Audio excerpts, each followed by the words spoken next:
He should not have said it out loud, but once the words left my mouth, there was no taking them back. Lily, act like my wife for one night.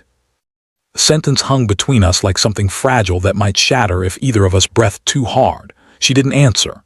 She just stood there across my office, staring at me like she had never seen me before, and maybe she hadn't, because the man standing in front of her was not the calm billionaire CEO everyone thought they knew.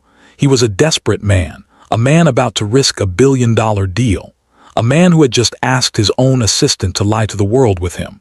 Her voice came slowly, carefully. You want me to pretend to be your wife? Not a question, a quiet disbelief. I nodded once. It's just for one night. What? Even as I said it, I knew the lie inside that sentence. Nothing about this felt small. Nothing about Lily Barnes had ever been simple for me.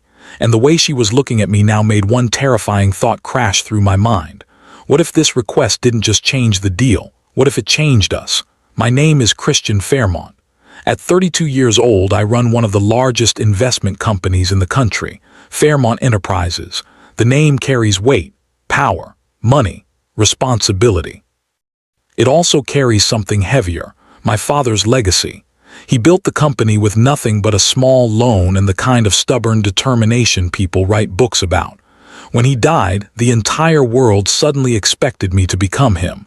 And I tried. For 8 years I tried. Every deal. Every board meeting. Every sleepless night. All of it was about proving I deserved the empire he left behind. People think wealth solves problems. The truth is wealth only changes the kind of pressure you carry. And right now the pressure had a name. Ishikawa. Kenji Ishikawa. The Japanese investor whose support would finalize the largest expansion our company had ever attempted. A deal worth billions. But Ishikawa believed something old-fashioned. He believed serious men had families, stability, a wife. And during a conversation with my Tokyo office, someone had casually mentioned that I was married. No one corrected it. No one thought it mattered. Until Ishikawa said something that made my entire executive team go silent. I look forward to meeting Mrs. Fairmont. And suddenly, my entire empire balanced on a lie. That was why I was standing in front of Lily's desk asking the most impossible favor I had ever asked anyone. She was quiet, thinking, her brown eyes steady. Lily Barnes had been my assistant for 2 years, and in those 2 years she had become the only person in the company who understood how my mind worked. She anticipated problems before I noticed them, organized chaos before it exploded. She knew my schedule, my preferences, my habits. She knew when I needed coffee and when I needed silence. Most people saw a quiet assistant who kept her head down. I saw the person holding my entire world together. Still, this was different. Christian, she said finally. My name sounded strange in her voice right now. Not professional. Not comfortable, careful. You're asking me to lie to an international investor. Yes. You're asking me to pretend to be married to my boss. Yes. And you think this is reasonable? No.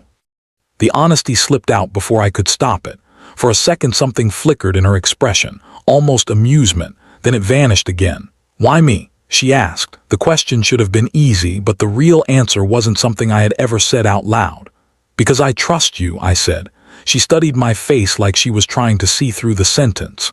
And because, I added quietly, you're the only person who knows my life well enough to make it believable. Her arms crossed slowly, and if I say no, then I lose the deal. The words felt strangely unimportant compared to the silence that followed. She looked down at my desk, at the city skyline behind me, at the reflection of both of us in the glass. When she finally spoke again, her voice was softer. You know what people will think if they see us together like that? Yes. You know rumors will start.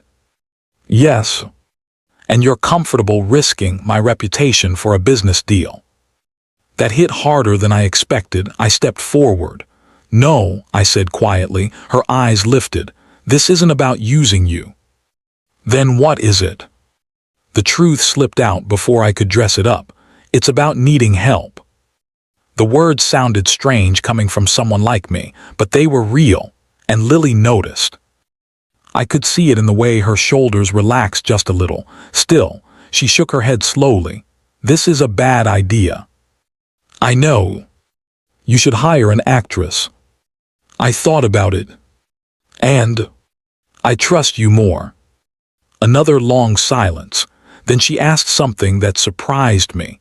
What exactly does being your wife for one night involve? I exhaled slowly. A dinner. Public. Yes. With Ishikawa and his wife. She nodded slightly, and after that. That's it.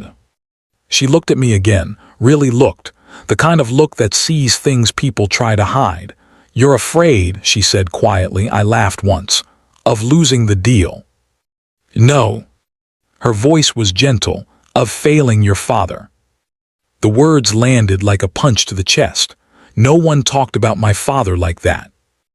No one saw the weight of him sitting on my shoulders except Lily.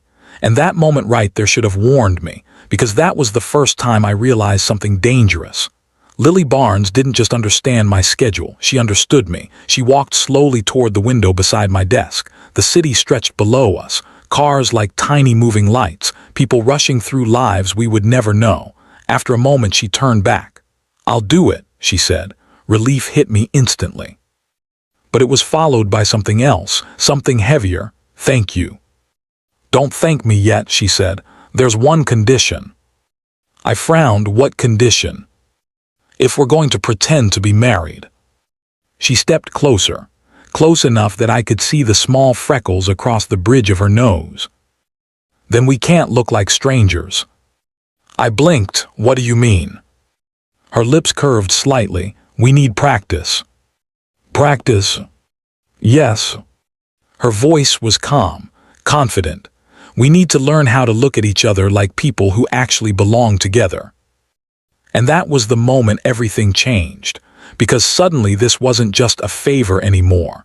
This was a dangerous game, a game where pretending to be husband and wife might slowly blur into something real. And the worst part was the thought I couldn't stop. What if pretending to love Lily Barnes was the moment I realized I already did? I should have ended the plan right there, when Lily said we needed practice. Because the moment those words left her mouth, something shifted in the room. The deal was still the reason. The lie was still the plan, but suddenly the distance between us felt different, dangerously different. You're serious, I said slowly. She nodded. Very.